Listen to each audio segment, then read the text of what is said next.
Peter, a nature lover, decided to camp once again in a desolate forest far from society. The peace of looking up and seeing more stars than dark sky left him feeling at peace and greatly relieved. Peter thought nothing was more calming than gazing into the infinite with the crackling campfire and the sounds of wildlife around him. But that night, not everything for Peter was simple or just the sounds of fires and animals. Peter couldn't feel peace as he lay down staring at the stars. There was a strange pressure in the air, as if he wasn't alone. Deep down, he knew it was impossible. You could only access this place by car, but he hadn't seen or heard any other car arrive. So he tried to relax, looking at the sky and listening to the sounds of nature, until he heard the sound of a twig breaking nearby.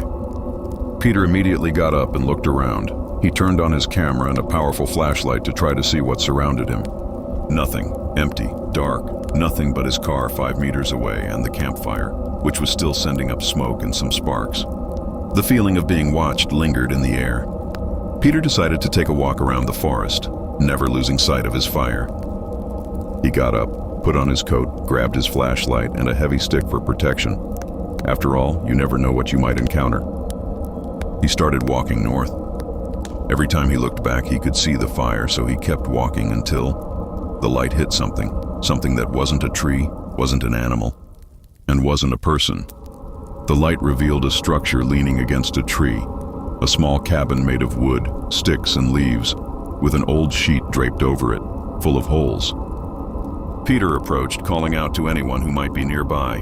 There was no light in the structure, and it seemed empty. Peter looked back, and something disturbed him. There seemed to be small flashes of orange light, and he was sure that someone or something was blocking the firelight.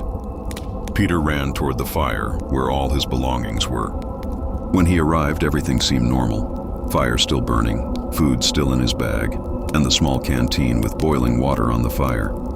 Peter didn't feel comfortable in the forest, so he decided to end his anxiety. He packed everything up, put out the fire, and got into his car.